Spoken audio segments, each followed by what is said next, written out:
দিওয়ালি মানেই আলোর পাহাড়, চারিদিক সেজে ওঠে আলোর সাজে। রকমারি চীনা লাইটের পাশাপাশি এই সময় দেখতে পাওয়া যায় বাহারি মোমবাতি, যা রীতিমতো নজর কাড়ে। প্রান্তিক পুরুলিয়ার দীপাবলির বাজারে এবারে ট্রেন্ডিং লাড্ডু, মোদক, রাবড়ি মোমবাতি। এছাড়াও রয়েছে তুলসী মঞ্চ, মাটির কলস, গোলাপ ফুল সহ নানান ধরনের কালারফুল ডিজাইনের মোমবাতি, যা দেখে তাক লেগে যাচ্ছে ক্রেতাদের। এবছর এই ট্রেন্ডিং মোমবাতি জেলা জুড়ে বিভিন্ন জায়গাতে ব্যাপক হারে বিক্রি হচ্ছে। এ বিষয়ে দোকানের বিক্রেতারা বলেন, এবছর ট্রেন্ডিংয়ে চলছে রসমালাই, লাড্ডু, মোদক মোমবাতি। এগুলো তারা বাইরে থেকে অর্ডার দিয়ে নিয়ে আসছেন।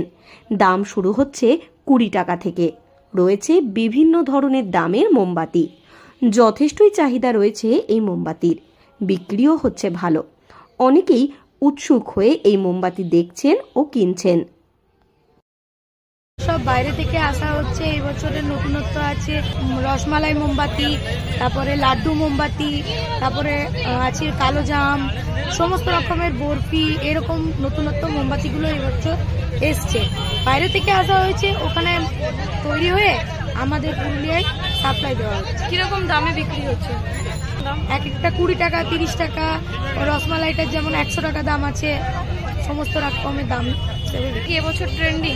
হ্যাঁ, এই বছরের নতুনত্ব বাজে বিক্রি করছি। হ্যাঁ, এগুলো চলছে, এগুলো ভালো চলছে। এবছর নতুন নিয়ে আসা হয়েছে, কলকাতার থেকে নিয়ে আসবে। বিক্রি ঠিক আছে, মোটামুটি ঠিকই আছে। হ্যাঁ, ভালোই। নতুন নতুন, এর আগে বছর ছিল না। ওগুলো বাইরে থেকে, কলকাতা থেকে নিয়ে আসবি, নতুন নিয়ে আসবি।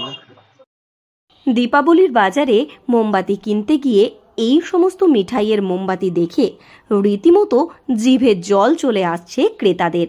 অনেকে তো আবার ভুল করে লাড্ডু, মোদক মোমবাতিকে সত্যিকারের মিষ্টি ভেবে ফেলছেন। এই মোমবাতি রীতিমতো নজর কেড়েছে সকলের। পুরুলিয়া থেকে শর্মিষ্ঠা ব্যানার্জির রিপোর্ট, লোকাল 18 বাংলা।